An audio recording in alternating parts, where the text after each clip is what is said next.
موږ ته چې کوم دی د بالا د خواست دغه چې دوی ته بلکل اجازت نه ورکوي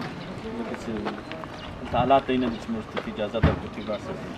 خو د موږ سره نه اصله شته دا نور باچا هم دغه یې ولاړ دی سایم دغه د نه اصله را سره شته نه بل دی دغه شته